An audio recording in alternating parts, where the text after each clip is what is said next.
marco en lo que se mueve Colombia, independientemente del color político, lo que sea. Hay una gran oportunidad ahora que les quiero hablar un poco qué podría ser un nicho para ecólogos dentro de todo ese marco del posconflicto originado a trabajar en Colombia como ecólogo. Yo llegué aquí en el 89, realmente con la idea, no sé si ustedes han escuchado, mejor lo habían leído, del proyecto de Ecoandes.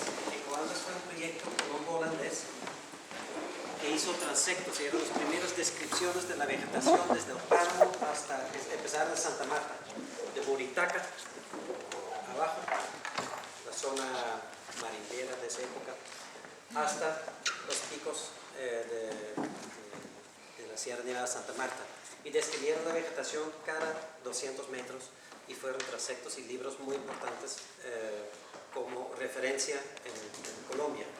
Después del transecto del norte se hizo un transecto por todo el centro del país. Ahí estuvo el Parque de los Nevados.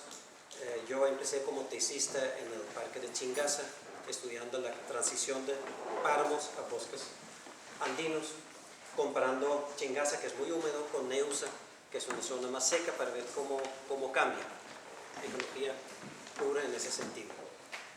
Y la idea era siempre, y no se realizó jamás, era hacer un transecto sur. El transecto sur, que yo siempre decía que sería más interesante, porque sería de la boca caucana, yendo al macizo colombiano, que no es cualquier cosa que ustedes tienen que ir al macizo colombiano. La estrella fluvial, pues ustedes lo saben, de los 4 ríos más importantes. Y ojalá que la hayan visitado, Páramo de las Papas, y han visto los 2 chorritos en el Cauca y el Magdalena, cómo se dividen ahí, es una belleza. Lo tienen aquí atrásito. Ojalá que la hayan visitado, y si no, vale la pena ir a visitarlo. Imagínense, Bota Caucana, que es súper especial, porque la cultura de San Agustín parece que sube desde la parte amazónica a San Agustín. Al menos encontramos con ahora José Negrete unas estatuillas así de la misma estilo de San Agustín, pero viene a la parte amazónica. Macizo colombiano, Patía, ir a la cordillera occidental para llegar a Guapi. Qué transecto tan maravilloso, pero eso nunca se hizo. Y a mí me mandaron realmente a Popayán con la idea de hacer una escuela. Existía la Facultad de Ecología para hacer escuela de ecólogos para trabajar en esos transectos. Esos transectos finalmente no se hicieron. Yo empecé en Argelia, Cauca, en el Cerro Timbiqui, Cerro Plateado, todos los bosques de robles gigantescos. Uno creía cuando un campesino me decía, detrás de mi finca puedo caminar varios días por el robledal, y pues hay que verlo para creerlo, porque en Monchica había un par de rodales de roble, pero pequeños y ya casi todos talados, y efectivamente era cierto.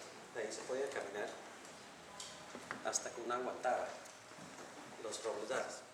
Los robledales no solamente más extensos, pero más que todo más ricos en biodiversidad de Colombia. Entonces, con ese objetivo más o menos llegué, y quiero más que todo darles 4 referencias, uno que Andrés ya sabe, pero me metí 2 más, de cosas bastante únicas que ocurrieron aquí en Popayán y que son realmente innovadoras a nivel internacional, pero nadie los reconoce. La única reconocida, y que todos sepan, todos ustedes conocen, es el hecho primero en la Facultad de Ecología. Es la primera Facultad de Ecología, diciembre 82, mucho antes de lo que llamamos el boom ambiental, que eran los 90, Cumbre de Río, 92, ¿no? El Ministerio de Ambiente empieza a partir de la Cumbre de Río, empieza en el 92, 93 creo que realmente es efectivo. 82 es una década antes de todo ese movimiento, y aquí en Popayán se inicia esa Facultad de Ecología, pregrado, la primera en su forma, en su estilo. Fue tan innovador que 10 años después, cuando estábamos nosotros, el ICFES pensó que eso era demasiado innovador, que no debería ser, que no debería haber una ecología a nivel de pregrado, sino a nivel de posgrado, maestría, especialización, y no a nivel de pregrado porque es muy complejo. Los ecosistemas, todos esos elementos, no. Primero tienen que ser biólogos o geógrafos y después de 5 años, cuando ya están pensando monodisciplinariamente, ahí a ver si se integran en una visión más de ecosistemas. Ese era lo que el ICFES vino a cerrar la facultad. Y luchamos, fue difícil, aquí no hay muchos que tal vez estuvieron en esa época, pero vinieron yo la encontré después y digo, tú me querías cerrar la facultad, pero somos amigos. Es Daniel Fonseca, era subdirector del CINCHI, y ahora da un poquito pena. Porque logramos decir, no, es importante que las personas, ustedes, mejor dicho, que están estudiando ecología, tengan una visión de ecosistemas desde el inicio. Desde el inicio de la carrera tienen que saber qué son ecosistemas, que es diferente a un biólogo, que el biólogo va de alguna manera del virus hasta el ecosistema. Y ustedes tienen que saber de esos elementos también, pero ustedes casi parten del ecosistema y tendrían que llegar a entender un socioecosistema, lo que son paisajes, o lo que es un socioecosistema, que podemos hablar un poquitico esta vez al último. Entonces, logramos esa justificación y lo logramos tan bien que la Javeriana la retomó también, porque trabajamos con uno de los asesores de la Javeriana y llevaron el programa también a la Javeriana, que es muy renombrado, que ustedes todos lo conocen. Entonces, la importancia era, punto 1, esa facultad de ecología tan innovador que después de 10 años se dieron cuenta de lo loco que se había planteado aquí en Popayán, de lo innovador. Y en 91 apenas nos aprueban aquí, lo abren también en la Javeriana y entra el DUM ambiental. Administración de recursos naturales, gestión ambiental, ingeniero ambiental, es decir, como 10 diferentes carreras se abrieron a partir de ahí como en 92, pues en 92, 93 empezó todo eso y todo el mundo inventaba temas como un poquito integrados con cierta énfasis, pero partió aquí de Popayán de 82, entonces una visión muy avanzada. Eso lo saben bien.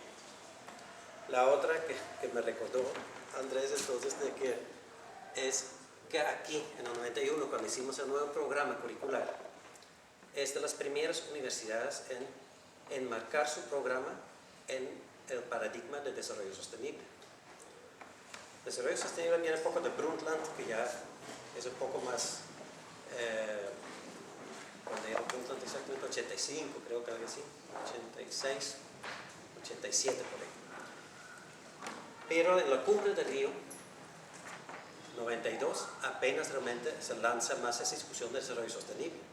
Y en 91, 92 el programa de ecología es el primero en plantear todo su programa bajo un marco de desarrollo sostenible.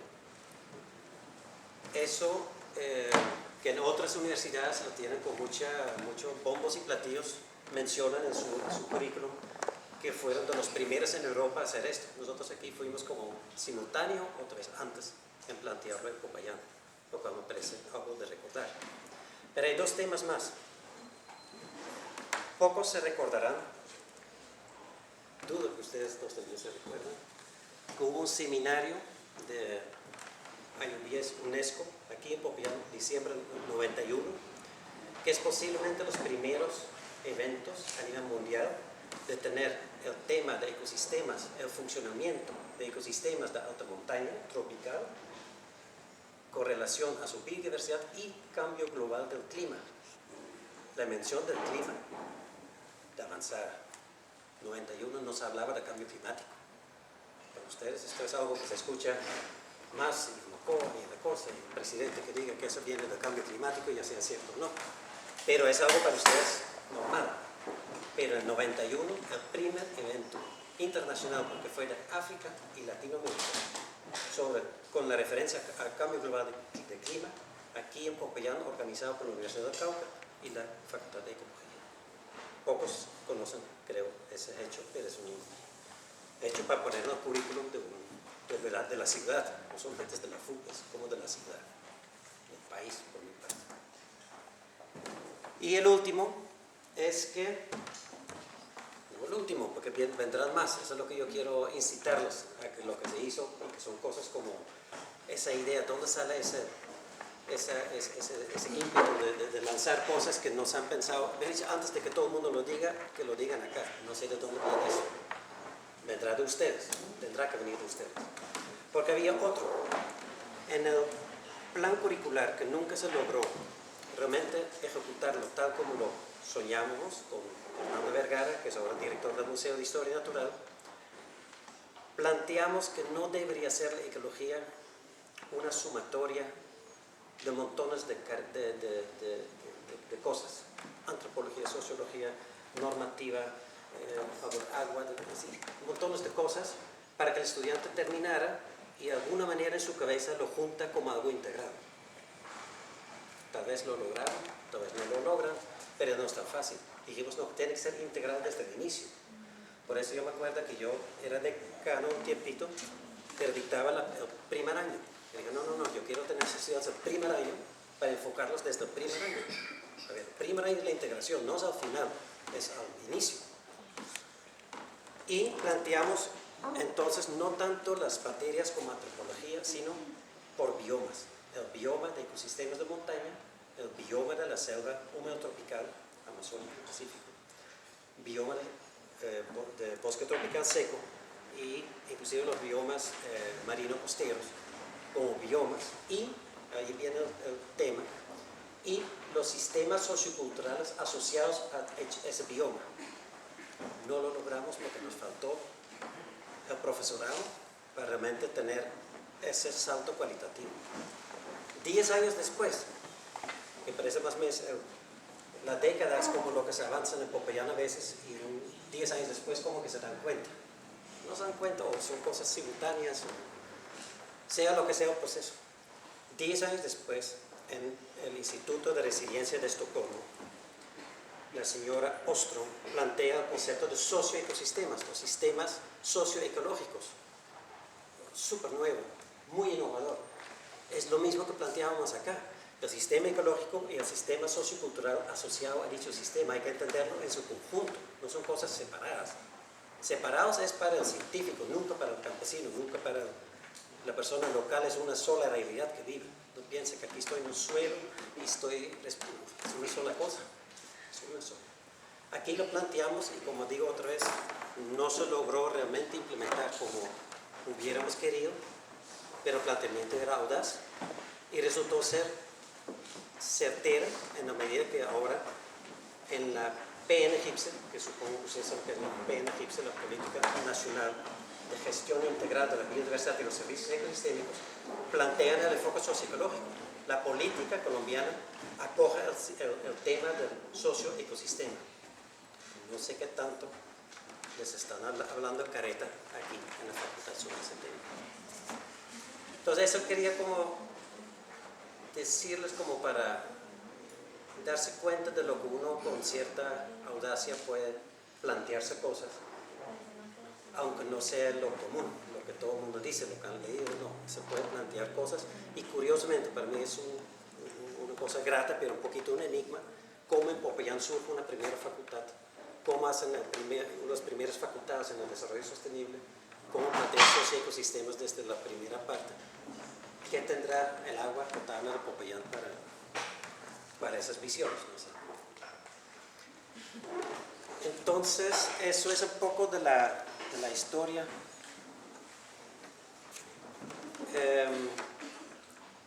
Para mí fue una época, estuve 6 años en Popayán y yo creo que aprovechamos mucho esa parte del auge ambiental que se dio en el país.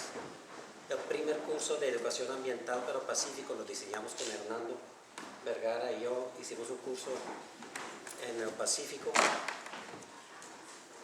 Era difícil el Pacífico en esa época porque había un proyecto biopacífico de Fernando Gast, después fue director de la Humboldt, porque era un tema de biodiversidad y los afrocolombianos no tenían mucha desconfianza de que, mejor dicho, nos vienen aquí a sacar la riqueza que tenemos. Estamos re pobres, pero alguien viene a robarnos, esa es la cosa. Y cerraron totalmente, no podía entrar nadie. Los primeros en poder entrar fueron Hernando y yo con un cursito sencillo, no es gran cosa, pero el primer curso de educación ambiental para docentes de secundaria o primaria, no me acuerdo bien, en Guapi. Y lo más curioso de esto fue que se hizo un curso, muy bien recibido, la gente muy animada porque atención hay muy poco en Guapi para ese tipo de temas. Y una profesora me preguntó si para el trabajo de grado que tenían que entregar si podían bailarlo. Pues nunca lo habría pensado, pero quiero ver eso. Claro que se puede hacer la tesis de grado bailado. Y así fue. Bailaron la tesis, le bailaron con los niños un baile sobre manejo de desechos sólidos en Guapi. Bailado y cantando. Pues era la mejor tesis, ¿no? Entonces son cosas que a veces uno tiene que salirse o atreverse a salir porque también vienen propuestas. Vienen propuestas que yo soy pésimo bailador.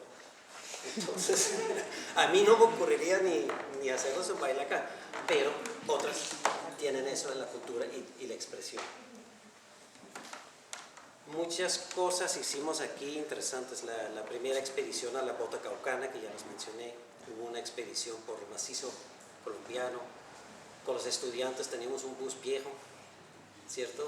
Y yo creo que hasta una vez fuimos a la Tatacoa con todos, no logramos hacer mucho, pero nos cogimos el bus, dormimos allá entre los cactus. Eso fue la salida a Tatacoa, claro, Camuchica, a Puracé, fue cada semestre subimos a Puracé para hacer trabajos de observación de vegetación principalmente, que es una partecita que yo manejo. Fuimos a Gorgona también. Entonces fueron salidas que menos mal nunca ha pasado un accidente, porque sí es un poco... Después, el niño más viejo piensa, wow, menos mal que nunca haya pasado nada, porque siempre íbamos con 30 personas allá a meternos en Mochica o en cualquier lado. Entonces uno después dice, todo ha salido bien, nunca ha pasado nada. Yo tuve una suerte, es lo último poco del pasado tal vez, porque hay muchos cuentos. Hubo un estudiante, mejor dicho, la salida más loca que hizo la Fundación Universitaria no la hice yo, sino Auro José Negrete, que cogió el bus y se fue una semana con los estudiantes al Patía, al macizo, y terminó en Argelia, en esa época, por eso digo la más loca, en una fogata con guerrilla y con todos, con gente local y con guerrilleros, se sentaron todos y hablaron toda la noche. Y cuando salió había un muchacho muy inteligente de la zona y ahora José le dijo, si mañana subes al bus, yo te consigo beca. Y terminó administración agropecuaria y venía de Argelia y le había caminado bien Argelia en su otra modalidad. Y cuando él sabía que yo estaba como yendo mucho al campo y estaba viendo que yo estaba interesado en conocer más, él se acercó y dijo, ¿por qué no vas a ir a Argelia? Que yo te puedo introducir, que ni en Popayán saben que es Argelia, piensa que es Argelia, África. Aquí no saben ni siquiera que existe Argelia en el Cauca. Y dije, no, pues sí, chéverísimo. Dijo, estoy seguro que hay cosas interesantes porque está muy poco explorado. Porque además yo era zona roja también. Pero con él podíamos entrar. Entonces yo me acuerdo que yo fui con él y entramos. Él presentó casita por casita, campesino por campesino. Este tipo es un poco raro, pero él quiere ver allá arriba los páramos y él quiere ver cosas. Y descubrimos unos páramos que eran totalmente desconocidos. Unos páramos que es el páramo más cerca del Pacífico. Además, una belleza. Yo espero este año, si se me da el tiempo, poder volver y mirar la zona. Es el Cerro Timbiquí, o Cerro Plateado y Cerro Timbiquí, son unos páramos muy aislados, es un complejo de páramo que no se conocía. Inclusive los mapas creo que le faltaba casi 500 metros de altitud en el mapa. Yo tuve estudiantes holandeses que la crítica a la tesis que tuvieron es que no se podían, el mapa no estaba bien, porque nos salimos del mapa. Y Colombia está muy bien cartografiado. Agustín Codazzi no es que esté, no, aquí Colombia es uno de los países bien cartografiados. Para ahí nos salimos, porque siempre hay nubes. Es un páramo más cerca del Pacífico. Desde ahí, con buen tiempo, se puede ver el Pacífico a un lado y el macizo colombiano al otro lado. detrás de allá para la Botacaucana. Es una belleza. Entonces logramos esa, ahí estuvo como 4 años, me costó bastante tiempo porque la verdad la persona que me llevó es un campesino local, don Agustín. Él había ido detrás de un oso de antojos cuando niño, con su papá, y él había visto los frailejones. Y dijo que ¿por qué no vamos allá que allá hay frailejones? Entonces, pues aquí no hay frailejones, al menos no hay datos de frailejones.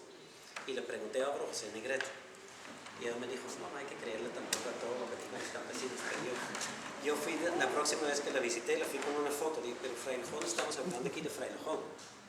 Y dijo, sí, frailejón, no sé qué es un frailejón, entonces ya casi se me molesta conmigo. Y fuimos, nos costó 3 años para llegar, no caminando 3 años, pero fuimos una vez, no pudimos llegar, ya los vi de lejos con binóculos. Tocaba ir por trochas de osos a 4 patas, tan como un oso. Ese fue lo que llaman tupidales, no sé si ustedes lo conocen, si no lo conocen el Cauca, tienen que meterse. Porque tupidales es una vegetación tan densa que uno puede caminar encima. Son arbustos y cosas, marañas así. Uno camina encima y de vez en cuando se va la piedra, entonces machetean. Es una cosa bárbara. Pero llegamos finalmente al cerro plateado. Eso para mí fue, digamos, mi aprendizaje. Yo creo que la base de toda mi carrera profesional después lo forjé aquí en Popayán y por eso tengo que mentir mucho. Pues tengo una hija payanesa, un hijo y medio, 6 años payanés. Entonces obviamente tengo mucho que agradecer a todo esto. Esto así un poquito para el pasado. No tanto el futuro de ustedes y la situación de Colombia. Y como dije, independientemente de visiones políticas, hay un momento de oportunidad, una ventana de oportunidad muy pequeña de realmente transformar al país en este momento. Por un lado vienen fondos en grande. La Unión Europea, el Fondo de Colombia Sostenible, son 1.000 millones de euros, pero hay mucho más. Todo el mundo está queriendo poner dinero a refundar casi Colombia. Colombia ha sido de las zonas que han sufrido tanto del conflicto. ¿Qué es lo que se requiere ahí? En el Acuerdo de Habana, punto 1, buscan está muy claro el tema de proteger a áreas prioritarias, áreas realmente de especial importancia. Y un tema importantísimo, especialmente para la Amazonía, el cierre de la frontera agrícola, agropecuaria. La frontera agropecuaria, ¿cómo llegamos a un acuerdo y ya? Es decir, tumbamos eso hasta acá y aquí terminó. Colombia queda bosque, es decir, queda definido. Esa es una gran oportunidad.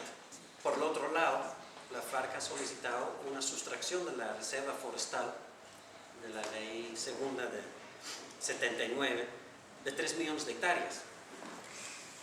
¿Para hacer como qué? Para vivir del bosque, para tumbar el bosque, para que sí, que no. ¿Qué necesitamos ahí? Primero, tenemos que parar la deforestación. Ahora como la FARC se ha concentrado de zonas como los municipios Cartagena de Chairá,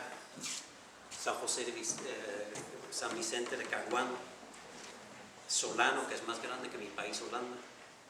Solano es más grande, son municipios más grandes que mi país. En ese arco de deforestación está el 30% de la deforestación de Colombia, en 5 municipios. 60% de la deforestación de la Amazonía está en esos 5 municipios. ¿Cómo parar la deforestación? Y la deforestación, ahí viene un poco el tema que quiero ver y que creo que tiene que ver con la formación de ecólogos más que biólogos, geólogos, botánicos. Es decir, hay muchas profesiones que todo puede apoyar. Ingenieros forestales, todo lo que quieras. Pero ¿para qué creo yo que se necesitan por urgencia gente joven como ustedes que entran en el tema de ecología? Porque el tema de parar la deforestación no es un tema ambiental. No es un tema ambiental, es una apuesta de país. Es un compromiso, además, ya, aparte de una apuesta que quisiéramos, es un compromiso país ante las Naciones Unidas de llegar a 0 neto de deforestación en 2020. Mientras tanto, sí, podemos un poquito hacer trampitas por ahí, pero en 2020 tenemos que estar listos. Pero la deforestación no es un tema del Ministerio de Ambiente, es un tema de todos los sectores, porque tiene que ver con vías terciarias, entonces Ministerio de Transporte. Porque mientras que algunos parques nacionales quisieran ampliar aún más el Chiribiquete, que ya tiene casi 2 millones de hectáreas, están ampliando más, el Ministerio de Transporte está trazando vías. Y si no es el Ministerio de Transporte, hay vías antiguas de la FARC, vías ilegales, no oficiales, que le están mejorando. El mismo gobernador de Guaviare es una persona que tiene intereses, es casi dueño de Guaviare, y tiene intereses para avanzar con carreteras que realmente son inviables. ¿Carreteras para qué son? Para coca y para minería ilegal. Entonces, detrás de deforestación hay temas que tienen que ver con economías ilegales. No solamente la coca, es acaparamiento de tierras de gente pudiente, tanto colombiana como inclusive en la caqueta del cartel de Sinaloa, que te mencioné aquí. Ese es el tipo de inversiones. Si no interviene el Estado en esos temas de manera contundente, haciendo presencia del Estado y llegar a acuerdos territoriales, pues la perdimos y vamos a otros 100 años de conflicto, 100 años de soledad, casi diría yo, ¿no? Entonces, ese es un tema solamente de ambiental, no, ese es algo que va mucho más allá, es lo que llaman cómo construimos paz, cómo se construye paz en esos territorios, con acuerdos territoriales. Entonces necesitamos algo que no es de un sector, y por eso un biólogo puede ayudar en unos temas, pero necesitamos personas con una visión integral, que pueden entender a los diferentes sectores. ¿Quiénes son personas con una formación integral que pueden moverse como por encima de los sectores y pueden manejar todos los sectores? No porque son expertos en vías, pero porque tienen una visión de cómo funciona el territorio. Yo creo que esos son ecólogos, principalmente. ¿Y qué es lo que pasa? ¿Quiénes mandan en el sector, inclusive ambiental? ¿Cuáles profesiones? Principalmente abogados. Casi todos son abogados. Los directores, casi la mayoría de los ministros, nunca había un periodista, el actual es como ingeniero de minas, pero casi todos son abogados. Un abogado no tiene ni la más remota idea que es un ecosistema. Créanme, puede trabajar 20 años, piensa que nunca ha visto un ecosistema, aunque vive en uno, porque hasta la ciudad es un ecosistema urbano. Necesitamos a ustedes, como ecólogos, para que sepan que es un ecosistema. Cuando ustedes van en el bus, tienen que ser, hay ecosistemas, nosotros caminamos en ecosistemas. Yo creo, un ecólogo tiene que ir, yo no podría de otra forma. Yo viajo y veo ecosistemas. Los veo chiquitos, los veo grandes, veo bioma. Uno tiene que soñar eso. El país Colombia es la maravilla, es uno de los países más biodiversos, como ustedes bien saben. Es una complejidad, una riqueza, y los que tienen que conocerla pues son ustedes. Al menos empiezan por el Cauca o donde vayan a trabajar, pero ustedes son los que pueden saber lo que es realmente un ecosistema, que no es una cosa etérea, no es un concepto. Inclusive hasta un biólogo les dijo no, pero el ecosistema no se puede determinar, porque era como algo espiritual. Tiene un componente espiritual, no digo que no, porque puede ser que cada ecosistema puede tener, según el conocimiento tradicional, puede tener su guardián, pero sigue siendo un ecosistema. ¿Y quiénes conocen ecosistemas? No el abogado. El abogado habla por aquí, habla por allá. La importancia de biodiversidad, no sabe qué es biodiversidad. La gente que maneja aquí en Colombia, Colombia no, en casi todas partes, son abogados, ingenieros de X cosas, pero no son ecólogos. Yo creo que tienen que ser los ecólogos que tengan la seguridad, porque ahí viene un tema. Si un ecólogo va a trabajar en el puesto de un ingeniero forestal, pero como buena gente tiene buena hoja, le dan el puesto de ingeniero forestal, le va a quedar duro, porque le van a preguntar, ¿la gualva se siembra a cuántos centímetros? Pues eso no es una pregunta para un ecólogo, pues hay que llamar al ingeniero forestal, porque eso es lo que hace un ingeniero forestal, y es muy bueno para eso. El ecólogo tiene que tener otra visión. Entonces, lo que yo espero que cuando llegan a puestos de trabajo, tal vez les toca hacer trabajo de otros, pero que realmente pueden trabajar como ecólogos en tema de ecosistemas. Y ya mencioné que el más importante con los ecosistemas tal vez es también entender el socioecosistema, que es un poco mayor. Ecosistemas es todavía, como bien saben, una unidad funcional con las partes abióticas y las partes bióticas, ¿no?, en su conjunto. ¿Quiénes de ustedes han hecho mapas de ecosistemas? A mí me sorprendió, yo trabajé 3 años con el Instituto Humboldt y me sorprendió que estaban haciendo todos los mapas de biodiversidad y no sabían los ecosistemas. Y habían ecólogos ahí, pero bueno, y biólogos, pero no sabían de ecosistemas. Y yo hice un mapa de ecosistemas. Mira, hay un mapa de esos son los ecosistemas. ¿Cómo van a ser un corredores biológicos cuando no sabes dónde están los ecosistemas para empezar? Eso me preocupa a mí, porque son métodos de mapeo, de superposición de mapas, pero eso nunca hay un criterio integrador. Lo que integra es un criterio ecológico. ¿Quién maneja esto? Es que los ecólogos. Pero si están claros con conocimientos y que sepan de ecología. Entonces, el socioecosistema va un poco más allá en la idea de en la relación entre hombre y ecosistema hay como una cierta identidad.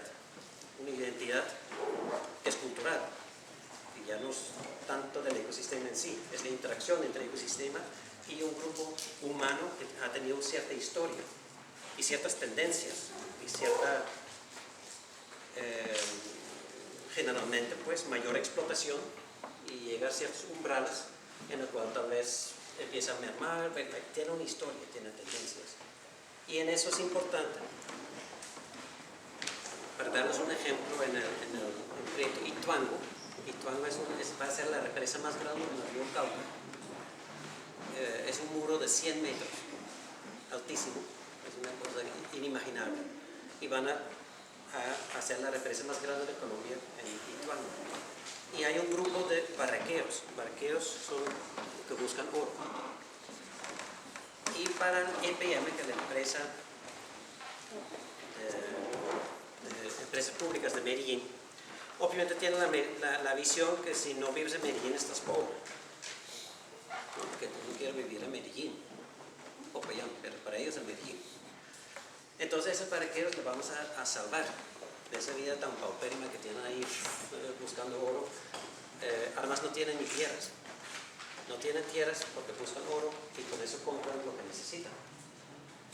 Entonces, cuando entramos un poco más allá en la idea, vimos que los barraqueros eran el factor estructurante del socioecosistema mucho más grande de la partecita donde trabajan. ¿Por qué? Porque había todo un sistema de intercambio. Ellos buscaban oro, negociaban, y inclusive los campesinos paisas, ellos decían los indios barraqueros y los paisas, campesinos paisa, que viven más arriba.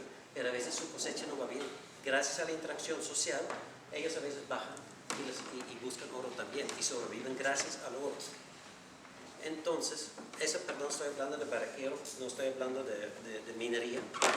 Nosotros no somos mineros, sino recolectores de lo que nos da arriba. Un poquito distinto a otras técnicas.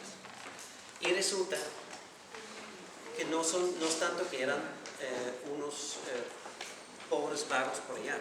Esos son pueblos indígenas que han sido exterminados casi en su totalidad en Antioquia, menos la parte pacífico, y los sobrevivientes han huido al río Cauca, donde no necesitan tierra, porque tan pronto que tienen tierra, los mataron. La forma de vivir sin tierra es con pesca y oro en el río Cauca. Eso es algo tradicional y todavía existe todo ese punto. Esa es la parte cultural. Si nosotros solo nos vamos por el ecosistema y hay un bosque seco y no sé qué, ese bosque seco va con gente, y eso hay que entender en su complejidad. Entonces no es tanto una cuestión a IPM que no les gustó nuestra conclusión, no les gustó para nada, porque ahí decían, no, somos muy buenos porque vamos a darles un poquito de plata para que ahora vivan como campesinos y dignos, pobres pero dignos. Y dijimos que no, los que están estructurando todo el territorio son esos barqueros. Y es esa actividad. Y es algo que se va a inundar y se va a perder para siempre. Y tiene que compensar eso en otros términos, otros formas. Quiero que... Una última cosa que me recuerda que lo tengo aquí es que en Latinoamérica el pensamiento es más integral de por sí. Pero la influencia de cooperación internacional de los bingos son los Big International NGOs, las ONGs internacionales grandes, Conservation International, de Nature Conservancy, los grandes, vienen con una visión, y han impuesto una visión conservacionista, que es una visión más bien separada de la conservación y desarrollo. De ahí viene la dicotomía aparente de conservación y contra desarrollo.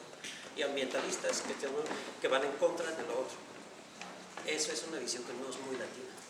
No es muy latina. Aquí siempre ha sido mucho más integral desde su inicio, pero con esta forma y mucho dinero que han entrado, siempre ha generado esa visión que yo la llamo una visión más urbana, una visión urbana de la naturaleza.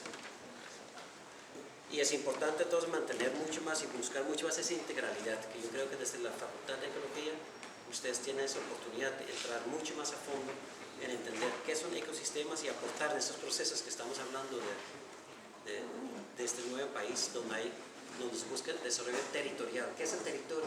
Son ecosistemas. Es adaptación al clima basado en ecosistemas. Pero caramba, necesitamos personas que tengan una visión de ecosistemas y una visión no solamente integral, pero íntegro también. Que no vayan a hacer la misma cosa corrupta y que todo tumban y hagan y no aprendan esa vaina. Aprendan a ser íntegros y tener una visión integral para realmente construir el país que espero que soñamos. Quería dejarlo ahí para ver si hay preguntas. Cualquier pregunta que les ocurra, que les pase por... No vayan ahora que estamos así, que vayan a quedar callados. Cualquier cosa. Puede ser otra cosa que no sea algo referente a lo que yo he hablado, algo que les preocupa, que quisieran. Yo escuché que hace poquito Finlandia, Noruega logró la cero deforestación. Entonces, no sé si sabes qué hicieron allá que podríamos copiar, que fuera aplicable en ese sentido. Un punto sensible para mí, porque yo diría nada. Porque es tan distinto. Primero son bosques de pino, natural, obviamente. Finlandia, por ejemplo, tiene bosque de pino casi todo el norte donde no vive nadie. Y la economía es distinta, viven de Nokia. Es una cosa, sí, esta empresa Nokia. Entonces, son buenos forestales. Entonces, tecnología forestal, sí. Yo trabajé con los finlandeses para la Amazonía. Sí, financiaban unos temas.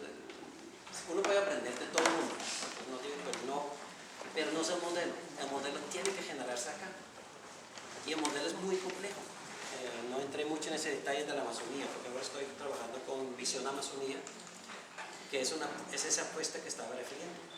Es cero deforestación en la Amazonía. Pero precisamente en el final de los últimos 2 meses de 2016 y los primeros meses que vamos a 2017, disparó la deforestación. Disparó. ¿Y qué hay detrás? Pues todos esos procesos de ocupación de tierras, falta de control de Estado, y estamos apoyando con lo que el ejército está ahora, en vez de ir detrás de guerrilla, está entrando realmente con bastante presupuesto a hacer presencia donde está la deforestación, porque la tenemos con el IRIAM. El IRIAM tiene ya, no es tiempo real, pero realmente casi cada semana pueden saber dónde se quemó y dónde se tumbó. Y pueden estar ya. Y va no solamente el ejército, va el ejército, con el Ministerio de Ambiente, el Ministerio de Agricultura, la Fiscalía, SIGIN, DIGIN, Corporación Autónoma Regional, y dónde está carajo el ecólogo. Porque ya necesitamos ecólogos que entienden más allá de solamente la parte legal o la parte de... Tiene que entender qué es lo que está pasando. Entonces, va a ser un reto grande, no soy muy optimista, tampoco soy pesimista, pero como para decir que esto lo vamos a lograr, está muy fuerte, está muy fuerte. Hay ilegalidad a nivel de los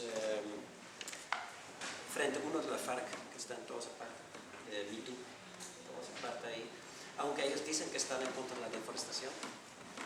Hay vías importantes que el acuerdo territorial es ahora realmente decir cuáles vías son viables y necesarios y para qué y para quién. Entonces, este vía es para minería ilegal y va casi de, no sé si ustedes conocen, va casi de Calamar a Miraflores, que es ya entrando a esa Chiribiqueta, y realmente, si fueran los colonos y si dejamos esto, quieren ir a Leticia. Esa es la idea. Como ya se hizo con la selva marginal de la selva. Entonces, ya es una decisión, pero es muy difícil ejecutarla, que esas son las vías, ese es el plan vial, y no solamente vial, multimodal. ¿Cuáles son la parte donde tiene que ir por río y cuáles son las partes que tiene que ir? ¿Qué es la mejor forma? ¿Y qué derechos tiene? Y otra vez, que es un pensamiento más integral, porque tienes que pensar también en que ya vive un grupo de gente que actualmente están tal vez haciendo cultivos, tal vez no, están con coca, está aumentando, disparando la coca también. Porque todos esos hombres están sueltos, sin el Estado colombiano, bueno, eso será muy político. El Estado colombiano dice siempre que el Estado no estuvo presente allá. Hubo un Estado, otro Estado. La FARC era Estado en esos momentos. Hacían peajes, hacían todo, hacían construcción de carreteras, todo eran ellos. Ahora ellos se fueron y ya el otro Estado no tiene como la capacidad para entrar y estar presentes y dar solución. Hay muchas cosas por resolver, hay mucha pobreza, hay muchos problemas. Entonces eso es una visión más allá de forestal que puede ayudar en un negocio forestal. Y hay que hacerlo, porque la idea es que si la gente vive del bosque, proteja el bosque. Tenemos que tener aliados locales que viven del bosque. Hablo mucho. Otra. Yo tengo una pregunta. Sí. Si aquí es conservacionista la ecología, ¿cómo la ven en Centroamérica? ¿Cómo la trabajan por allá? Centroamérica, no, es muy similar. Centroamérica yo diría es un poco más influenciados por los corrientes de cooperación, son más permeados por el discurso internacional. Yo creo que Colombia y la parte que me ha gustado de Colombia, igual Bolivia, los países andino-amazónicos en general, pero más que todo Colombia de todas maneras, tiene una capa. Primero, Colombia tiene un nivel bastante alto en educación. Aquí hay gente dura en ecología, aquí hay ecólogos duros que te respeto a nivel internacional y en general. Y hay un pensamiento un poco propio, endógeno, que a pesar de que la plata viene de aquí, pero el colombiano siempre se mueve un poquito a hacer finalmente lo que quiera hacer. Más que en Ecuador, más que en otros países a veces, como en Centroamérica. Entonces yo creo que la ecología no es conservacionista, creo yo. Yo creo que el ecólogo es un ecólogo y tiene que dar información para la mejor toma de decisiones. Pero en sí, el ser ecólogo no quiere decir que sea ecologista. Al menos yo no me considero ecologista. Yo no estoy a favor de una cosa en contra de otra cosa. Estoy viendo cuál es la dinámica de un socioecosistema, cuál es la trayectoria que viene, a dónde está apuntando, qué es lo que pasa aquí, cuáles son los derechos de la gente local, qué es lo que han forjado en su territorio y cuál es realmente la solución a esto. Es ver, abrir los ojos. Entonces, en ese sentido, no creo que es conservacionismo. Conservacionismo es la idea que hay que hacer un parque y sacar a la gente a palo. Eso es conservacionismo. Pues en primer lugar agradecer, ¿no?, por esta visita, es algo como que uno es muy profundo y tengo pues, me gustó mucho la parte de los socioecosistemas y eso tiene que ver mucho a veces con la conservación, acá el tema de conservar, pero a veces las comunidades donde se quiere conservar tienen que extraer leña del bosque, si no, no pueden comer. Entonces es muy paradójico, ¿no? Dicen, a veces con la institucionalidad y dicen, no toque eso, que es malo. Se van la institucionalidad y van a seguir haciendo.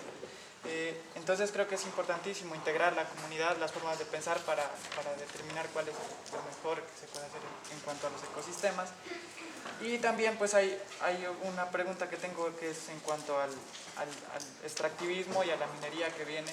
Si bien pues ya no están las FARC, y las FARC era como que las multinacionales decían no, ya no me meto allá porque está las FARC y qué miedo.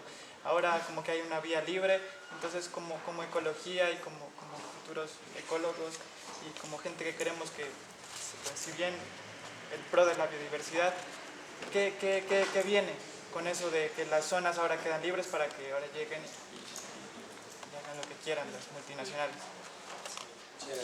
Sí, son dos cosas, ¿no? Uno es lo de la conservación. Lo que se busca cada vez más es construcción participativa y acuerdos. Y hay que llegar a acuerdos de uso y manejo. Y esa es la parte que tal vez me ha confundido cuando se habla de conservacionismo, educación conservacionista. Pareciera que el técnico que viene de la ciudad y va al cine y toma Coca-Cola, va al campo y dice entonces, no, ¿cómo voy a sacar esta árbol? Dice, no, pero mi hija está muriendo, tiene que ir al hospital y por eso tengo que tumbar el árbol. Es decir, hay un quiebre de entendimiento en vez de ver realmente cómo se... Entonces entramos por ahí. Cuando yo fui a Argelia, una de las cosas que más muchas cosas me impresionaron, pero lo que me impresionó es que el campesino estaba totalmente claro de los servicios ecosistémicos que también estamos haciendo recientemente. Él decía, si en el Robledal tumbamos, en el bosque andino, la parte alta, para la amapola, porque estaba metiendo amapola, yo sé que se me va a mermar al río y yo sé que se va a secar y yo sé que finalmente yo tendré que irme o mis hijos tendrán que irse. Desarrollo sostenible en términos de un campesino caucano y atrás. Pero no tengo alternativa. Esa es la cosa. ¿Cuál es la alternativa? Pero la alternativa real, no una cosa de aquí. No, y ese es el socioecosistema, lo que tú dices, entender realmente qué es la mejor forma y llegar a acuerdos productivos. Muchas veces se puede en ganadería, que es un tema sensible, pero en ganadería se puede intensificar y dejar bosques para conservación, pero no para uno, para el mismo campesino, el mejor sistema productivo para el mismo campesino, porque si ya va hasta la quebrada, después sube la quebrada, ay, no. Entonces es algo un poquito más visión de largo plazo, que si hay un apoyo, si hay un diálogo de saber entre lo que es el saber local con un saber científico, podría ser fructífero. Pero ¿dónde está la gente con capacidad de escuchar primero al campesino y no tener listo su libreto y además como ya tiene su pregrado, sacó el otro va ahí y dice, no, pero usted hace todo mal? Es decir, ¿dónde está la gente sensible para realmente trabajar con la gente, pero desde la perspectiva de la gente? Ese es el primero. El de Amazonas es una cosa súper complicada y lo que yo diría más bien es que lo que se necesita a gritos es gente con una visión ética, integral, de entendimiento de este tipo, de esa sensibilidad, porque es una oportunidad, yo creo que es como una ventana muy pequeña. Es ahora o lo perdimos.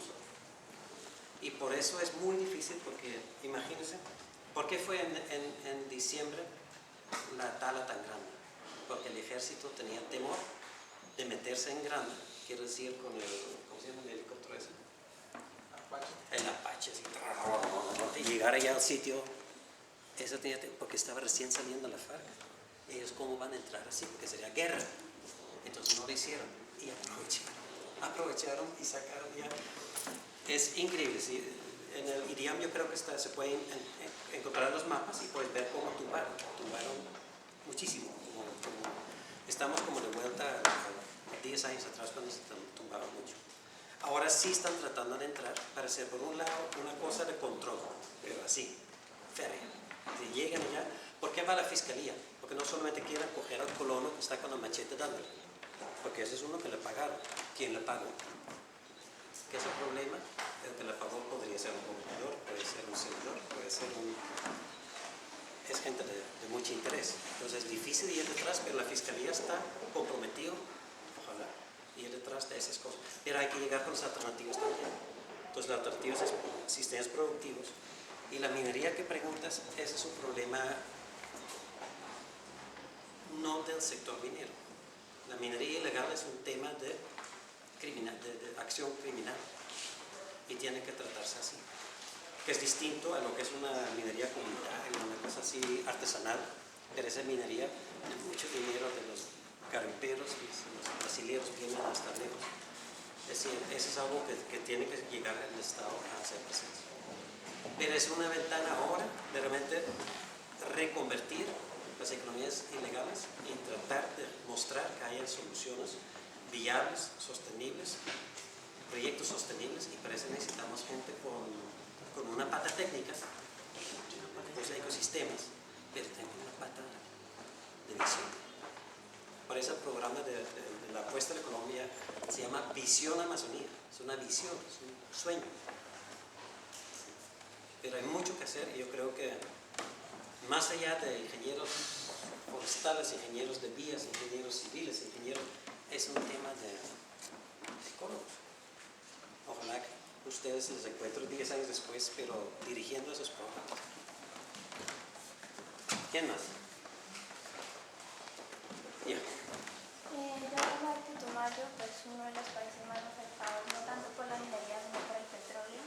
Entonces, o sea, existe una gran problemática porque de pronto los campesinos, o en mi caso, en mi finca o lo que sea, queremos de pronto proteger esa situación, pero entra ahí el gobierno y digamos, o Ecopetrol, una multinacional, o sea, una empresa que tiene mucho dinero y pues quiere tratar de hacer lo que quiera con los bienes o con las tierras.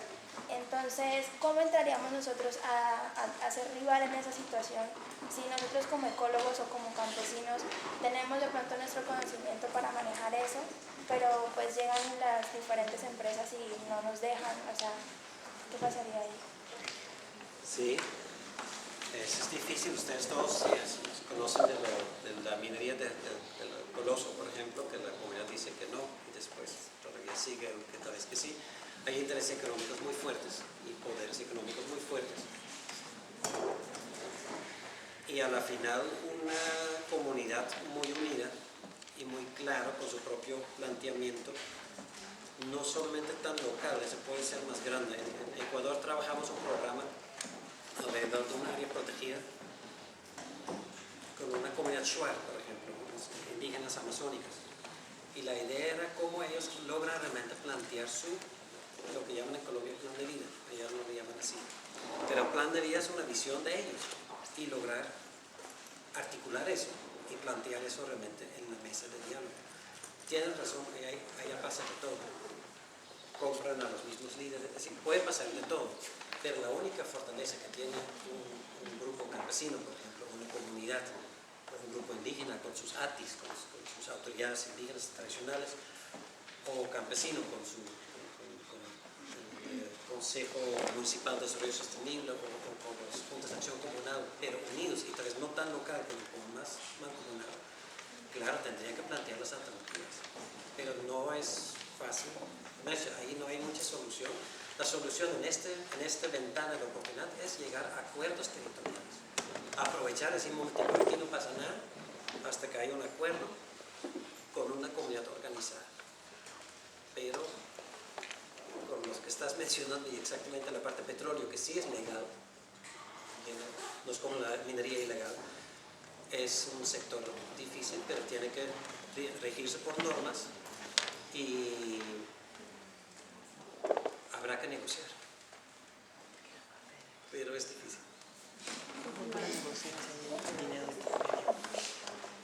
Otra pregunta. Pues yo hago una. Dale, Hugo. El planeta ha cambiado, por supuesto, y dinamizado por el hombre los recursos naturales de una manera impresionante. ¿Cuál es el enfoque que se le da ahora a la ecología? No es la misma ecología de los 70, la de los 80, a la ecología actual.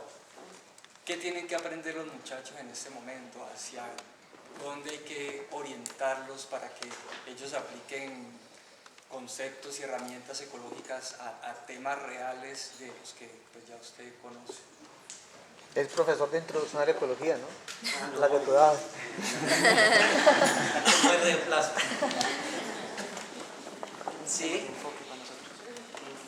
Yo me acuerdo cuando estábamos hablando en esa época también de la ecología, cómo definirlo, qué tanto son científicos, qué tanto son gestores ambientales, sí, cómo buscar ese balance, finalmente qué son. Y además había bastante dificultades de los egresados de pelear su nicho para seguir en términos ecológicos. Los contrataban a la CRC. ¿Sí? Como agregar algo a la Sí. pregunta de uno. Pensando un poco desde dentro, analizando un poco, y lo que decía Hugo es como relacionar lo que me inquieta es como, aquí hay profesores de ecología y ecólogos, y un tanto la preocupación es desde cómo implementar, o qué estrategias de enseñanza y aprendizaje podemos implementar para poder llegar a ese análisis y a dar realmente ese valor, esa importancia de la ecología y poder encontrar ese enfoque de la ecología y del ecólogo, porque también el ecólogo o la ecología es tan holista que, bueno, el ecólogo se puede ir por diferentes ramas, pero bueno, ¿cuál es el enfoque real de la ecología? Pero entonces yo creo que eso también es desde adentro, de cómo, qué estrategias podemos nosotros desde el programa de ecología como profes, biólogos tenemos, ingenieros forestales, ¿cómo le hacemos para que podamos llegar a eso? Pues estaba pensando entonces, yo insistí en esa época, por ejemplo, y no sé si fue correcto o no, tendría que pensarlo, reflexionar de nuevo, pero en esa época yo decía, la tesis, yo creo que es importante que la hagan sí sobre ecología. Para ser profesional en ecología, tiene que ser una tesis en ecología científica, ecología. Y tal vez creo que tampoco nunca se implementó, pero pensamos que aparte de la tesis en una investigación científica en algún tema relacionado con ecología, una pasantía en gestión ambiental. Esa sí sería una combinación interesante, porque esos son unos 3 meses mal pagados o no pagados para que entran en una institución a manejar, qué sé yo, recursos, algún tema. Pero yo insistí mucho en el tema de que, y eso creo que también es orientación, yo creo que va por un lado a ¿qué es la gran fortaleza que ustedes tienen aquí? La riqueza que ustedes, aparte de las instalaciones que no teníamos nosotros, están en el Cauca. El Cauca es una mega diversidad, es una locura. Esta es una locura, ustedes están aquí. Yo me acuerdo que cuando se dormía Andrés o no sé quién en la clase, salíamos, y no, pues nadie está escuchando, pues salimos ya en los roles, salimos y decía, bueno, ¿qué es lo que ven? Pues no había nada. Es decir, ¿dónde están los ecosistemas? ¿Qué ha pasado aquí? ¿Por qué estamos a esta altitud? ¿Por qué no estamos más abajo? ¿Por qué estamos aquí? ¿Qué es esto?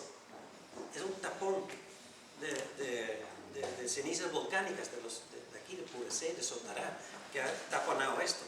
Por eso el río Patía ahora buscó su parte por el bosque de Inamá, para ir el Patía ha ido para acá, para el otro lado. Entonces hay que entenderlo, hay que entender todo, la historia natural de donde vive uno. Entonces yo creo que hay que conectar con los ecosistemas desde acá, hay que salir. Tienen 3 pasos, en ese caso literalmente eran un par de pasos y uno ya estaba en un paisaje. ¿Dónde se tiene eso? Claro, y era Purecé, era Mochiqui, era otras partes, el bosque de Rola aquí cerca, en una finca, hay mucho que hacer. Y yo creo que ese es uno, yo creo que aprovechar que están aquí en la diversidad, que hay que entenderla, hay que entenderla. Más que entender, casi no se puede ni entender, hay que vivirla. Pero hay que ir y hay que saber cómo se mide y qué.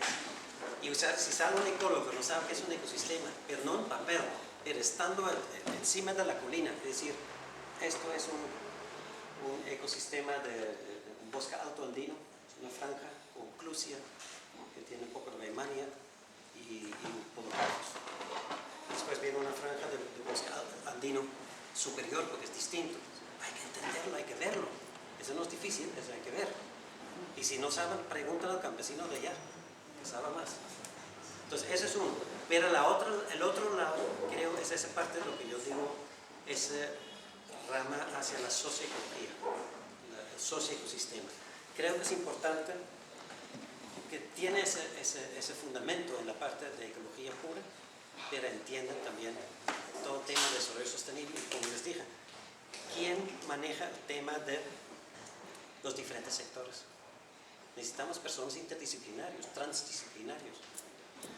Marco, después estudió Future Planet Studies, el estudio del futuro del planeta, en Ámsterdam, que es lo mismo que hacen ustedes. La misma idea, porque ¿qué es el futuro del planeta? Pero tal vez mejor el nombre, no sé. Future Planet Studies, el estudio del futuro del planeta es eso. ¿Cuáles son los retos mundiales? ¿Qué es Colombia en el mundo? Es uno de los países más biodiversos, con Ecuador, Bolivia, Brasil, Costa Rica. Pero aquí, en este parche de tierra, estamos jugando la diversidad de vida. Entonces yo creo que esa otra parte, como de entender la problemática, lo que es seguridad alimentaria, lo que es ese cambio climático, pero no como un discurso político, sino que ¿qué se ve? Los campesinos a veces, o los indígenas en Perú decían, ya no sabemos leer la naturaleza, porque vemos una cosa pero pasa otra cosa. Ya no viene la lluvia, es decir, canta el pájaro pero no cae la lluvia, entonces ya estamos un poquito perdidos. Eso es lo que hay que entender. Pues yo creo que yo siempre he insistido que para llamarse a menos ecólogos no habría que cambiarlo. Yo creo que para ecólogo tiene que saber y aportar ecosistemas, y créanme que la gran mayoría que maneja gestión ambiental no sabe qué es un ecosistema. Te saben decir la definición, pero no saben qué es un ecosistema. Sépanlo ustedes.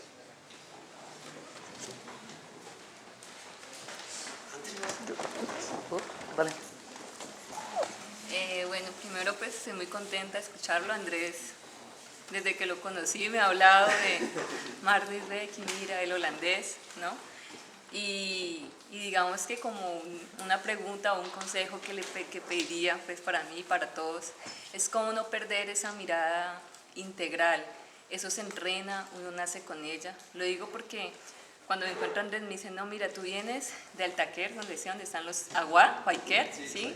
Gente de la montaña, y dice, vienes de allá, de la selva húmeda tropical, ¿no? Entonces yo dije, ay, ¿cómo así?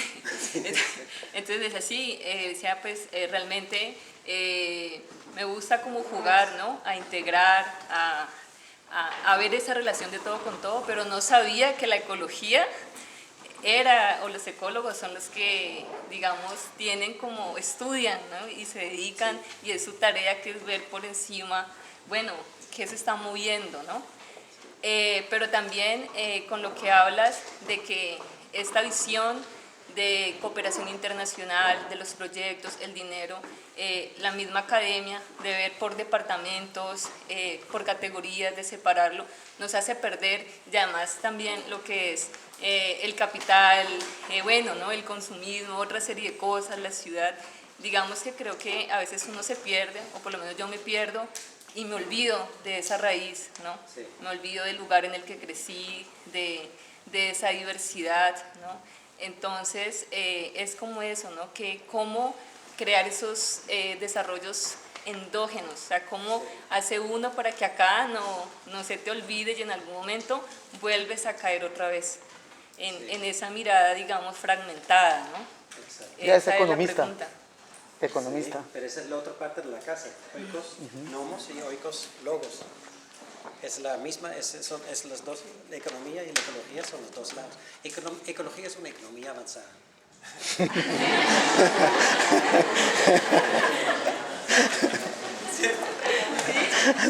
Es economía fina. Va a cambiar. Es economía fina. No, sí, lo importante es lo que tú dices. Lo que pasa es que lo racional y lo departamentalizado es muy fuerte, es muy dominante. El pensamiento racional es dominante. El resto son cosas como poco babosada, poco sensible, eso no es muy fuerte, es muy difícil hablar con una persona que es experto en un tema muy concreto y tratar de ver algo como más arriba. Se siente uno inseguro. Y lo que hace la gran mayoría es entonces volverse mejor experto en una cosa y con eso pegan toda la vida, con eso ganan. Esa es la seguridad. Y eso es lo que yo quisiera como, no sé si lo logro, pero quiero transmitir. Yo creo que hay que creer en la fortaleza de esa fuerza más suave que es la integralidad. Es una fuerza suave, pero de largo horizonte.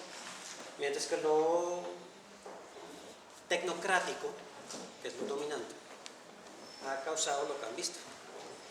Lo que ha causado la pobreza, la inequidad, todo eso es una visión tecnocrática del mundo.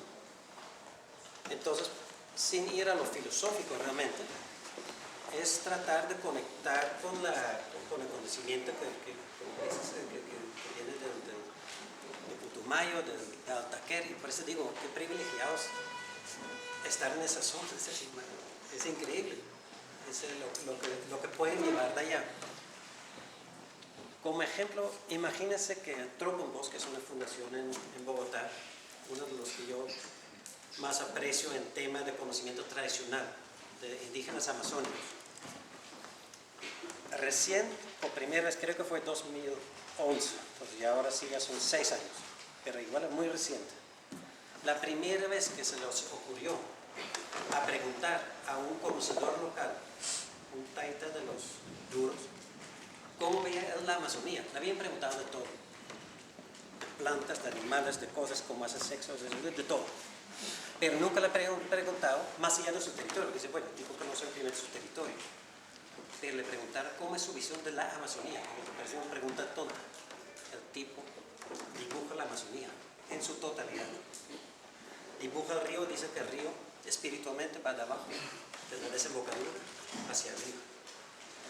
Y empieza a describir las zonas sagradas a los lados y divide la Amazonía en 3 de manera norte-sur, 3 franjas. Dice, esta es la parte de manejo, follaje y tabaco. La de abajo es manejo de yagé y la de más al sur es un territorio sin mayor manejo. Una visión de la Amazonía de esa proporción, y dibujó con los principales ríos y coincide casi con, otra vez ha memorizado Google Earth o algo, pero es increíble. Eso fue hace 2011 que les ocurrió preguntar, porque pensaron como son tontos, para que le van a preguntar la Amazonía, no le preguntamos de este río cómo se llama, esta platica aquí cómo se llama, la visión de la Amazonía, y la tiene clarísima, con un conocimiento que ni siquiera alcanzamos a entender tan fácilmente. Entonces yo creo que hay mucho afuera, ese es conocimiento indígena ancestral, pero igual el campesino tiene mucho que enseñar. Entonces yo creo que la integralidad no viene tanto de la academia es medieval, es por disciplinas y ayuda a estructurar ideas y cosas, pero no seamos esclavos de eso, tratamos de tener una visión de integralidad. Pero es un reto, me parece bien, planteámoslo como un reto, no tanto como la respuesta, sino que es un reto de siempre tratar de entender y escuchar, estar abierto. Yo creo que lo que realmente es tener cierta sensibilidad y estar abierto y no tan prepotente. Yo creo que básicamente es dejar de ser prepotentes. Porque uno es prepotente después de que ha estudiado. Uno tiene que escuchar y ahí se ve, no es, ya no se utiliza mucho. Antes se decía lo que hace el campesino es antitécnico o irracional, un uso irracional, no es irracional. El campesino tiene su racionalidad y lo más probable es que uno mismo haría exactamente lo mismo en las condiciones del Señor, en el terreno. No es irracional, es muy racional. Distinto es que el técnico no entiende la racionalidad del campesino, eso es distinto. Entonces tratamos de aprender de esas cosas y salir entonces, ser audaces. Por eso yo tengo un poquito fe en que de aquí podrían salir esas ideas. Pero si están abiertos y son audaces para decir, no, pues aquí en el Putumayo la cosa es así, pero no está escrita en ningún lado, pues escríbela tú.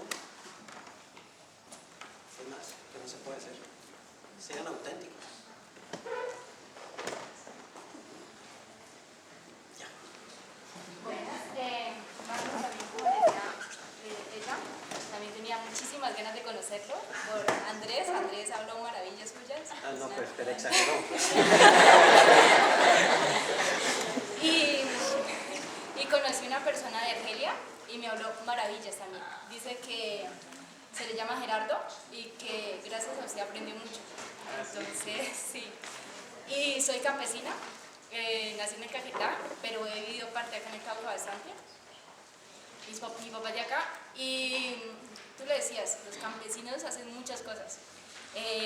Cuidan, o sea, protegen, pero a veces las políticas del gobierno no las permiten, por lo menos lo que hacen de semillas, las tierras. Entonces, no sé, como ecólogos, ¿cómo podríamos incidir más en eso? ¿Cómo también partir desde lo endógeno,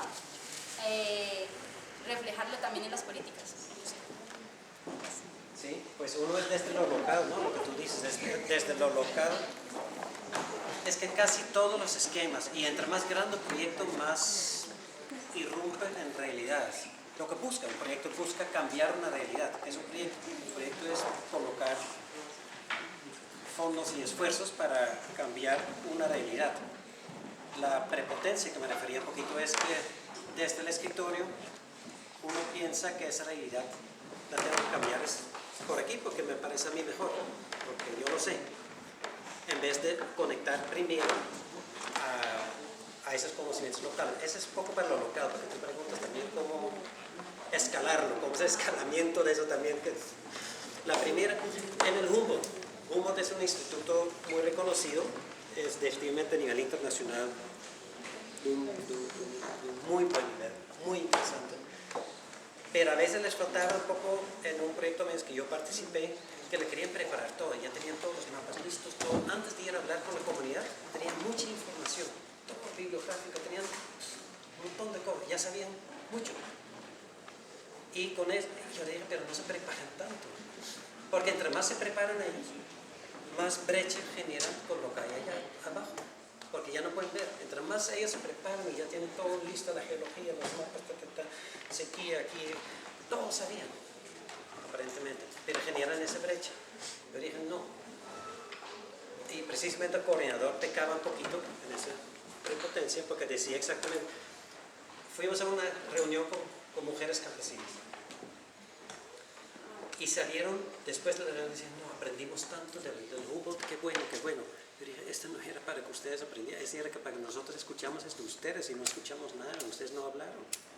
Entonces, eso es una actitud para llegar realmente y construir lo que se podría llamar acuerdos, en empresarial o territorial son acuerdos, pero acuerdos es un resultado, no es acuerdo porque yo tengo todo, la plata, el conocimiento, y pongo mis cosas a lo que el otro dice y el otro firma el acuerdo. También es un acuerdo, es un acuerdo maluco, un acuerdo no sostenible, que alguien dice también, creo que tú, se hace el acuerdo de no sacar leña, pero hay que sacar leña, ¿no? Entonces es un acuerdo que se firma, pero finalmente no se cumple. Entonces es un acuerdo que no sirve, no, el acuerdo es real, porque estamos hablando de realidades. ¿Cómo escalarlo? Pues hay mucha... Es una pregunta difícil, me parece. Es demostrando casos. Hay que demostrar casos de éxito donde con los indicadores hasta económicos y ambientales y sociales, bienestar en general, se logra demostrar que una experiencia desde lo local realmente es tan bueno o mejor que una alternativa muy tecnológica. No es contra el tecnológico, tampoco, no quiero hablar en contra del tecnológico. Hay un diálogo, saber que el diálogo es así, el diálogo no es así. Y eso es a lo que tú te refieres. El Comité de Cafeteros primero los quitó todos los frutales, los sacó todos los árboles de sombra, y después resulta que mucha erosión. No, pues hay que, en la segunda fase del Comité de Cafeteros, y lo otro es sembrar árboles, ¿no? Sí. Eso es lo tecnológico, esos son paquetes tecnológicos, no concertados con la gente. Escalarlo yo creo que es esperar que ustedes estén en puestos de poder. Ustedes tienen que ser director, viceministro, director CRC, y ahí ojalá que no se untaron tanto de otras malas costumbres y sean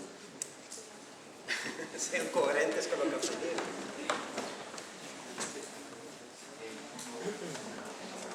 Buenas tardes.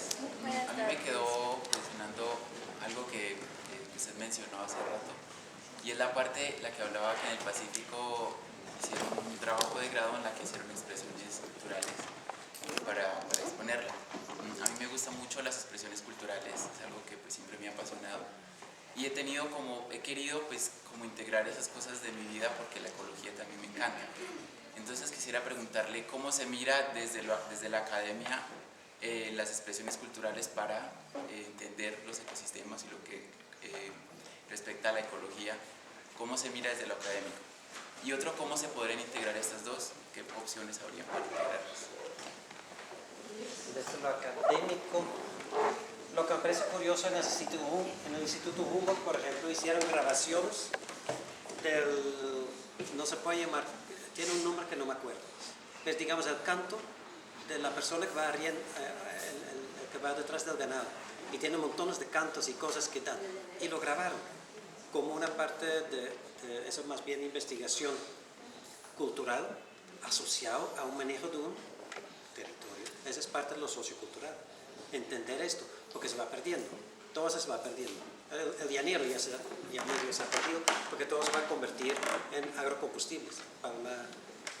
Ya casi, la tierra está, el precio de la tierra en los llanos ha subido tanto, que ya es ridículo tener ganadería extensiva y todo eso se va a convertir, es la nueva frontera agrícola. Entonces todo eso lo piensan inundar de palma de aceite. ¿Y qué se va a perder? Toda esa conexión con el territorio. ¿Por qué es importante esa parte? No sabemos casi nada sobre la hidrología de los llanos orientales. Entonces estamos construyendo unas mega empresas agroindustriales sin saber si el agua da. Claro, los primeros años sí, pero lo más probable es que en 10 años ya, eso o 15 años, 20 años puede ser, se queda como un desierto. Y los grandes inversores no les importa, porque ya sacaron su tajada y lo dejan, y ya no hay ni llaneros para manejarlo, ya no hay nadie para manejar el territorio. Y en ese sentido, por ejemplo, hay ese tipo de registros, no sé si es casi arqueología. No es lo que tú te refieres, porque es casi la arqueología del llanero como cantaba detrás del ganado. Pero sí es un tema. Esa parte cultural yo creo que es interesante verla, entenderla. Por eso, y va hasta con lo gastronómico, en el Pacífico, que es como ya hemos dicho, la coca, todas esas cosas son partes de una relación, claro, con el mar, con los cocos, es una relación importante.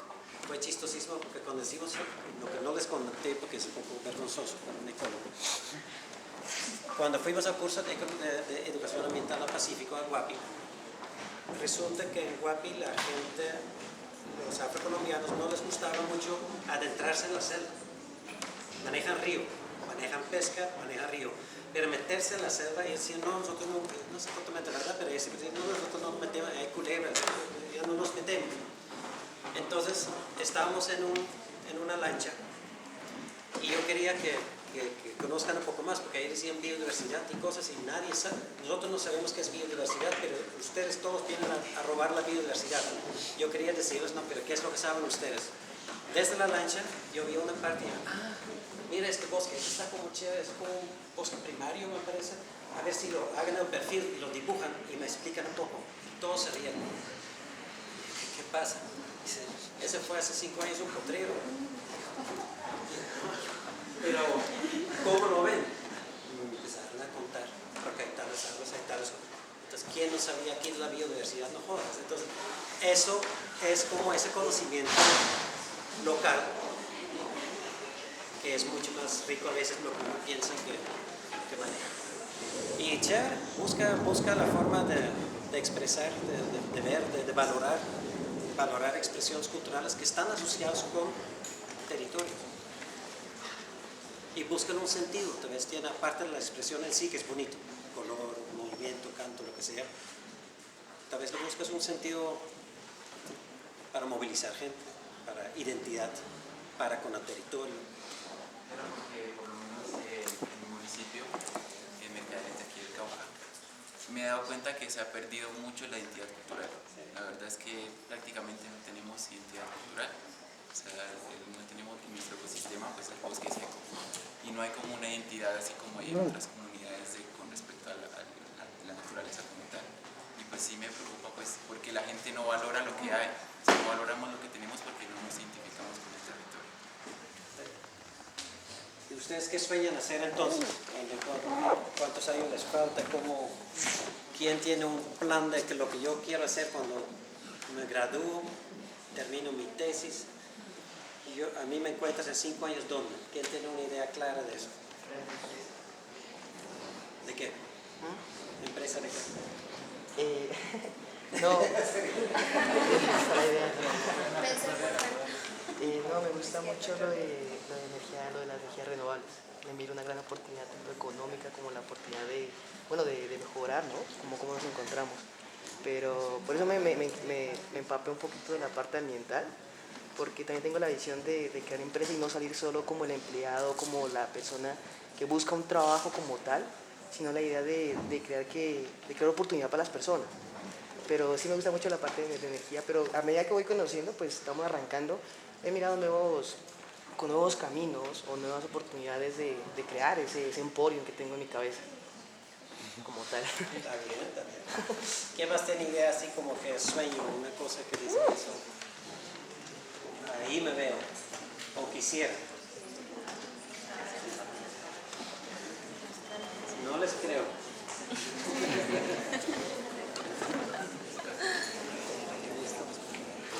¿Algo más? ¿Alguna pregunta cualquiera? Marnis, una preguntita ahí, ¿cierto? Primero, pues agradecerte porque, como decías, caramba, has hecho un gran esfuerzo para llegar hasta acá hoy. Y creo que la pregunta es algo que has hablado bastante, pero tal vez sin la propia palabra, que es lo que yo más recuerdo de las clases de Marnis, además de que nos hacía perder en el bosque bastante, salíamos lloviendo, nos caían los derrumbes, eran de cosas que nos salvamos, pues, perdidos en Tampito, en Puracé, en Argelia, todos cogidos de los dedos porque la neblina no dejaba ver. Además de eso, y de la rigurosidad científica también que se combinaba con eso, vos en todas las clases mencionabas la palabra trópico, o inclusive decías, bueno, trópico o intertrópico, o inclusive pensaba yo será intratrópico, o quién sabe qué será. Y decías decía Marnis un poco que parte de, ya hablando en términos socioeconómicos, parte de nuestro subdesarrollo era que no pensábamos como gente del trópico, algo como lo que decías ahorita los bingos, sino que nos dejamos influenciar tanto en ecología como en cultura, es decir, que estamos tocando rock en Colombia en vez de estar tocando mejor chirimía, que ustedes tocan mejor rock allá, y que no valorábamos, era nuestro pensamiento tropical. Ahora, ¿cómo has visto eso a lo largo del tiempo? ¿Cuáles son las singularidades o particularidades de los ecosistemas o de los socioecosistemas tropicales o intertropicales que crees que los ecólogos no podemos olvidar, que tienen que hacer parte de la estructura de nuestro pensamiento, de nuestro estudio? ¿Qué es lo singular que hace al trópico o un ecólogo del trópico diferente de un ecólogo holandés, inclusive que has pasado tiempo en el trópico, o un ecólogo alemán que ha vivido en Alemania, o un ecólogo argentino que es latinoamericano pero que no es en el trópico? Esa palabra siempre me recuerda y yo he tratado de pensar mucho en ello, o cuál es la operatividad o la metodología tropical. Martín decía, no, presentan muchos proyectos, pero los proyectos son todos con metodologías copiadas. No hay nunca una metodología que surge de una identidad de ustedes. Piensen como ustedes envían un proyecto. Y cómo se combina esa palabra trópico también con la segunda palabra que mencionabas, que era lo holístico. Cómo llevamos eso a nuestra cotidianidad científica como ecólogos. Sí. No sé qué es. Está bueno, está bueno. Sí. Creo que ya le hemos tocado algunos temas. Yo creo que primero el trópico, aquí, Colombia, el trópico, se define por esa megadiversidad, que es una cosa difícil de aprender, de entender, de marcar. Entonces, metodologías como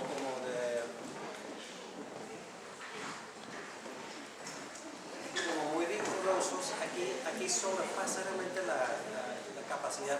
Sí se pueden ser parcelas, pero dejamos por fuera montones de cosas. Las científicas es otro estudio. Los musgos dejémoslos por un lado, porque es demasiado para manejar. Entonces, esa complejidad y como impredecibilidad, por un lado, en la parte muy ecológica. Y en la parte humana, estamos en una interacción, especialmente en Colombia, con los conflictos. Estamos hablando de post-conflicto, post-acuerdo, llamémosle como lo llamamos. Pero Colombia es uno de los países de mayor intensidad de conflicto socioambiental, todos asociados a tierra. Desde la colonización, desde el norte, colonia, guerra de los 1000 días, la época de la violencia, los 50 años FARC, no hemos salido de una interrelación violenta entre nosotros y con la naturaleza. Entonces, yo creo que eso ha dado también en lo positivo frente a un Costa Rica, por ejemplo, que es casi un jardín infantil para madrinos que vienen de vacaciones. Aquí hay cierta identidad todavía muy colombiana, porque no ha podido meterse totalmente un sistema arrollador, porque desarrollar es arrollador, ¿no? Entonces, esa propiedad del colombiano en su identidad, la costa es muy diferente del caucano, del pastuso, la diversidad que hay aquí es enorme. Entonces, buscar esa diversidad cultural y inclusive la diversidad de problemática, casi diríamos la riqueza de la misma problemática, pero somos humanos todos y todos buscamos como un avance, todos buscamos encontrarnos y vivir bien, finalmente. Entonces, esa experiencia es tan distinta, la planificación no es lineal. Aquí no se puede planificar una cosa lineal. Un mini ejemplo tonto, una reunión que se hizo con los indígenas en San José de Guaviare la semana pasada, y el cooperante alemán dice, pero teníamos la agenda y no seguimos la agenda como lo planteamos, y la próxima sí tenemos que hacer la agenda porque un grupo de indígenas no podía llegar porque el bote que no sé qué tenía que llegar a 7 horas de camino. Trabajaron antes de desembarcar y trabajaron toda la noche hasta las 3 de la mañana y durmieron pues más tarde, y el alemán estaba loco, pero sí no está planeado, pero mi agenda, y los otros dijeron, no, pues adáptate porque aquí en el Amazonas es así. Entonces, esa no es exactamente la respuesta a tu pregunta, pero yo creo que es lo particular, es una diversidad abrumadora. Es abrumadora la diversidad. Uno va a un bosque y hay demasiadas cosas en un lugar, y la interacción entre estas cosas es demasiado para pues sacar 3 muestras y decir ya lo tuvimos. Entonces yo creo que es como tratar de ver cómo ustedes tengan una inteligencia.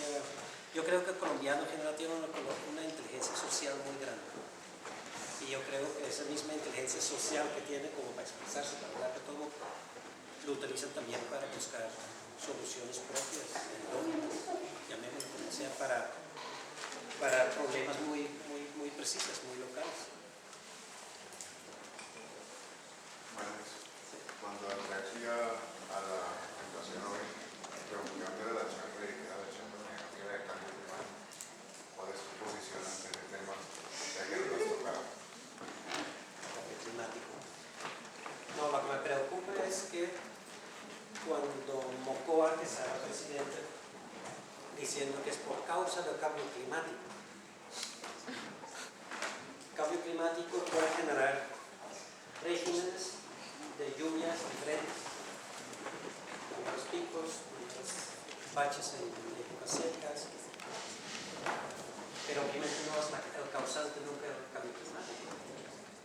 Es decir, es la parte que me preocupa, que es un comodín como para ahora todo lo que está a la mano me rechaza el cambio climático. Es un factor que complejiza todo más, es un factor complejizante. Porque por sí, ya habíamos dicho que es complejo, y el cambio climático nos cambia el régimen de ciertos temas y con posibilidades de cambiar. En cuanto a los páramos, ya están cada vez más.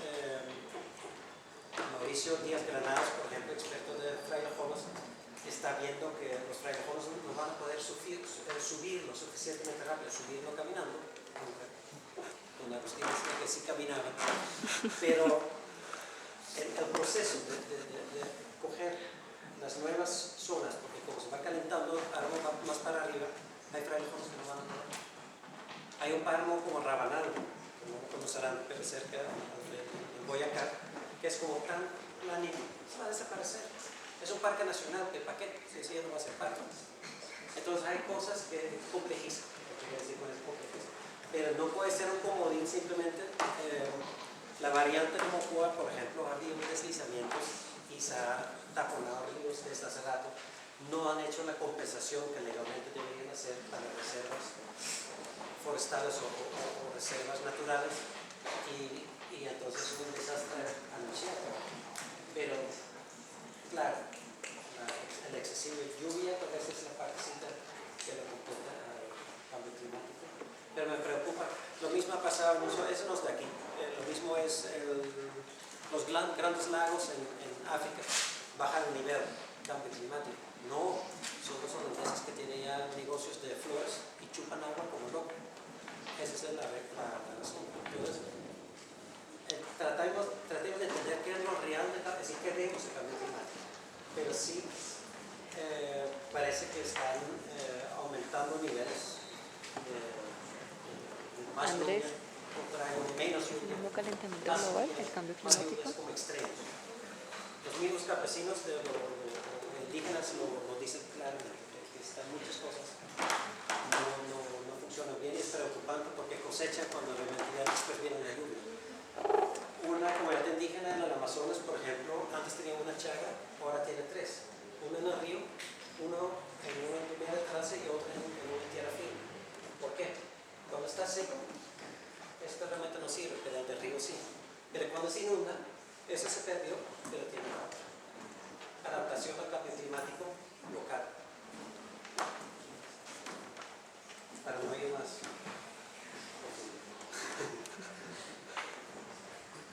Algo urgente, algo necesario de desocupar hoy. Más preguntas.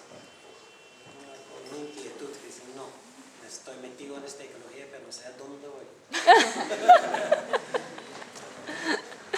Ha hablado tanto de ecosistemas, porque no das tu definición de ecosistema. No, ¿Qué es un ecosistema? pero aquí estamos muy en el claustro, porque se llama claustro. No vemos un ecosistema, pero un ecosistema no se trata tanto de decir, definición es una unidad funcional, es casi un supraorganismo, porque si tiene una funcionalidad entre sí, es como casi un supraorganismo, es una organicidad. Toda la Tierra es un ecosistema en sí, pero ecosistemas, dependiendo de la escala que se está mirando, se pueden definir muy bien parches de vegetación que responden a ciertas morfologías, formas. Por ejemplo, a veces hay una loma y otras no son diferentes tipos de bosque, o son diferentes partes de la vertiente. Entonces, diferente bosque andino, bosque andino.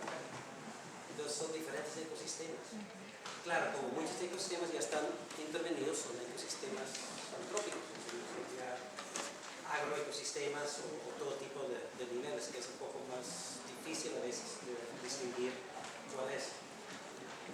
Pero yo creo que es muy importante entender la diversidad de ecosistemas que hay y el uso que se le da con respecto a los ecosistemas. Esa es la adaptación basada en ecosistemas. El ejemplo que di es muy sencillo de las tres chagas. Esos son tres ecosistemas. Es un manejo transversal de tres ecosistemas. Los Kogi manejaban, porque ya los quitaban del mar, pero manejaban desde el mar hasta San Simón. Todo la franja de ecosistemas. Entonces, yo creo que lo importante es lo que digo, es pararse en un sitio y decir, ustedes, mejor dicho, en la próxima salida que tienen, o cuando están un poquito más afuera, no en un claustro que afuera, tratan de definir conjuntamente. Este es otro ecosistema, que es todo lo mismo. ¿A qué escala estamos mirando? Porque basta un charco, puede ser un ecosistema.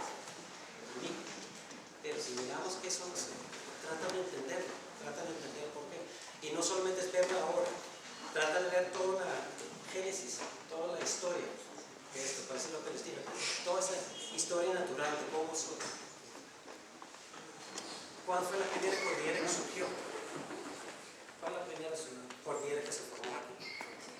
¿Cómo iba el Amazonas? El Amazonas, tal como yo dije en la partida, el Amazonas se fue para el Pacífico, hasta que se formó.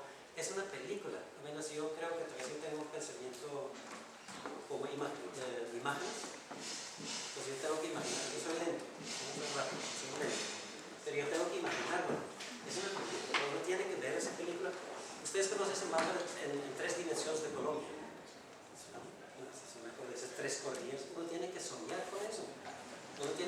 avance, poco a poco, no digo que sueños.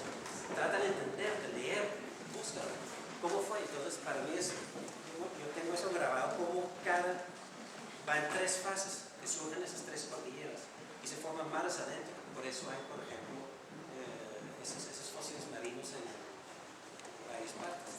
Entonces hay que entender que surge uno, surge el otro. Después sale la del Pacífico, que es la última. Y ahí es donde se plantea todo. Hay que entender todo eso para entender dónde estamos parados. Ese es muy geológico.